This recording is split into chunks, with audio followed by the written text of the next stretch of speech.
सबसे बड़ा और पहला सवाल, आखिर बजट अनाउंसमेंट से ठीक पहले मार्केट में यह जबरदस्त बाइंग क्यों हो रही है?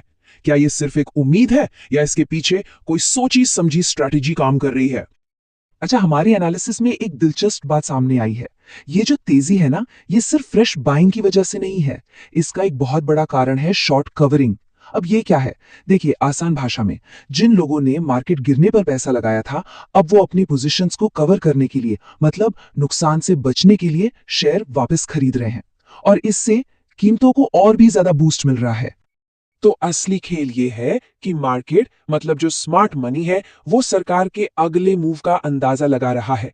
पैसा उन सेक्टर्स में जा रहा है जहां ये उम्मीद है कि सरकार का फोकस सबसे ज्यादा रहेगा। ये बिल्कुल एक शतरंज की बिसात जैसा है, जहां हर कोई पहले से अपनी चाल चल रहा है।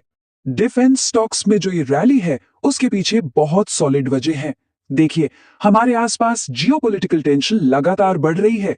ऐसे में देश की सुरक्षा सरकार की टॉप प्रायोरिटी है, इसमें कोई शक नहीं। तो मार्केट ये मानकर चल रहा है कि इस बार डिफेंस बजट में अच्छा खासा इजाफा होना लगभग तय है। मार्केट में एक कहावत सी बन गई है कि ये दो सेक्टर, डिफेंस और रेलवे, बजट में परमानेंट फिक्सचर हैं। मतलब इन पर तो फोकस रहेगा ही रहेगा। और यही सोच, यही सेंटिमेंट इन स्टॉक्स में पैसा ला रहा है। डिफेंस के साथ साथ रेलवे इस परमानेंट थीम का दूसरा बड़ा पिलर है।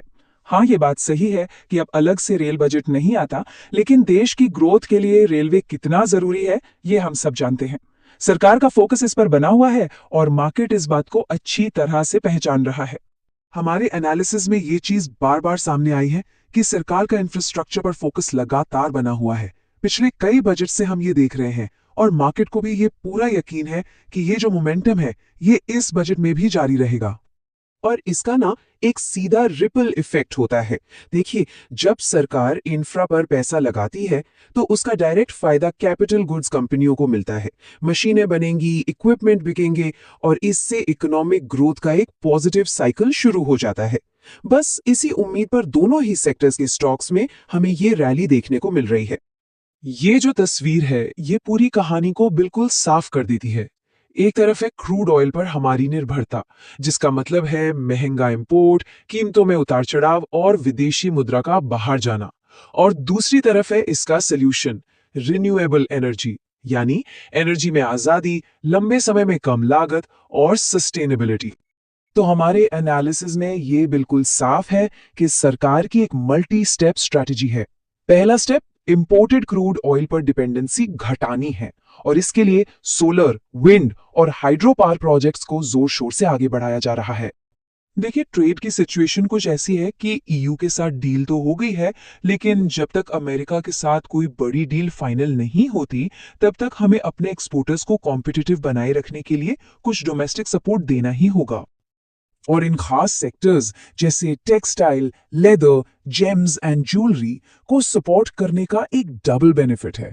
एक तो इससे हमारा एक्सपोर्ट बढ़ता है और दूसरा, और ये बहुत जरूरी है, कि ये सेक्टर्स बड़े पैमाने पर जॉब्स क्रिएट करते हैं। तो एक तीर से दो निशाने।